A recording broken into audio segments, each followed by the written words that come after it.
ക്രമക്കേട് ഇന്ന് പാർലമെന്റിൽ ഉന്നയിക്കാൻ പ്രതിപക്ഷം ചർച്ച ആവശ്യപ്പെട്ട് ഇരുസഭകളിലും ഇന്ന് നോട്ടീസ് നൽകും. വിഷയത്തിൽ സഭയ്ക്ക് പുറത്തും ശക്തമായ പ്രതിഷേധമുയർത്താനാണ് തീരുമാനം. രേഖാമൂലം പരാതി നൽകാൻ ഹരിയാന, കർണാടക, മഹാരാഷ്ട്ര തെരഞ്ഞെടുപ്പ് കമ്മീഷൻ രാഹുൽ ഗാന്ധിക്ക് കത്തയച്ചു. തെരഞ്ഞെടുപ്പിൽ കൃത്രിമം എന്ന ആരോപണം ഉന്നയിച്ച് ബാംഗ്ലൂരിൽ കോൺഗ്രസ് രാഹുൽ ഗാന്ധിയുടെ നേതൃത്വത്തിൽ ഇന്ന് പ്രതിഷേധ പ്രകടനം നടക്കും. വി ആർ കാർത്തിക് നൽകും വിവരങ്ങൾ. Karthik, good morning. എന്തായാലും സഭയ്ക്കകത്തും പുറത്തും ഇന്ന് പ്രതിഷേധം, അക്കാര്യത്തിൽ സംശയമില്ല അല്ലേ? തീർച്ചയായിട്ടും കോൺഗ്രസ് പ്രത്യേകിച്ച് രാഹുൽ ഗാന്ധി കഴിഞ്ഞ ദിവസം ഉയർത്തിയ വോട്ടർ പട്ടിക ക്രമക്കേടുമായി ബന്ധപ്പെട്ട വിഷയങ്ങളിൽ ഇന്ന് സഭ പ്രക്ഷുബ്ധമാകാനാണ് സാധ്യത.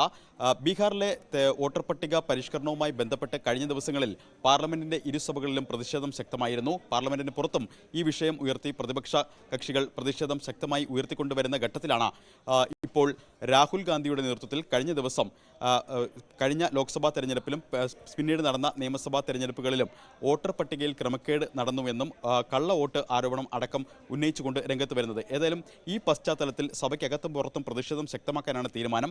അതോടൊപ്പം തന്നെ ഈ വിഷയത്തിൽ നിയമോപദേശം കോൺഗ്രസ് തേടിയിട്ടുണ്ട്. ഈ നിയമോപദേശത്തിന്റെ അടിസ്ഥാനത്തിലായിരിക്കും തുടർ നടപടികൾ സ്വീകരിക്കുക. സുപ്രീം കോടതിയെ സമീപിക്കുന്നതടക്കമുള്ള കാര്യങ്ങളിൽ വരും ദിവസങ്ങളിൽ തീരുമാനം ഉണ്ടാവുകയും ചെയ്യും. ഏതായാലും രാജ്യമാകമാനം പ്രതിഷേധം ഉയർത്തുകയാണ് കോൺഗ്രസ്. അതിന്റെ ആദ്യഘട്ടം എന്ന നിലയിൽ അല്പസമയത്തിനകം തന്നെ ബാംഗ്ലൂരുവിൽ പ്രതിഷേധ റാലി നടത്തും. രാഹുൽ ഗാന്ധി തന്നെ അതിന് നേതൃത്വം നൽകും. ഫ്രീഡം പാർക്കിലാണ് ഈ റാലി നടക്കുക. കോൺഗ്രസ് അവകാശപ്പെടുന്നത് ഏതാണ്ട് 1 ലക്ഷത്തോളം പ്രവർത്തകർ ഇതിൽ പങ്കെടുക്കും എന്നാണ്. മല്ലികാർജ്ജുൻ ഖാർഗെ അതോടൊപ്പം തന്നെ കർണാടക മുഖ്യമന്ത്രി അടക്കമുള്ളവരുടെ നേതൃത്വത്തിലാവും ഈ പ്രതിഷേധം നടക്കുക. തിങ്കളാഴ്ച തെരഞ്ഞെടുപ്പ് കമ്മീഷന്റെ ആസ്ഥാനത്തേക്കും പ്രതിഷേധ മാർച്ച് അതിന് ആഹ്വാനം ചെയ്തിട്ടുണ്ട്.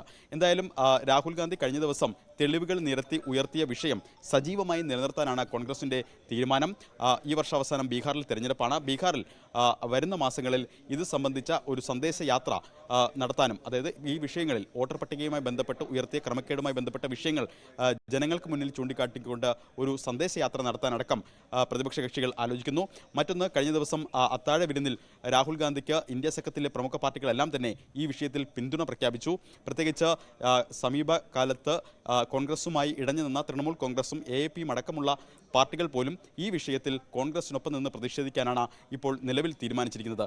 മാത്രമല്ല, ഇന്ന് പാർലമെന്റിൽ ഈ വിഷയം ഉയർത്തുമ്പോൾ സർക്കാർ എന്ത് മറുപടി നൽകും എന്നതും നിർണായകമാണ്. ഭവ്യ, തീർച്ചയായും വി ആർ കാർത്തിക്കാണ് വിവരങ്ങൾ നൽകിയത്. വെല്ലുവിളിച്ച് ട്രംപ്, നിലപാടിലുറച്ച്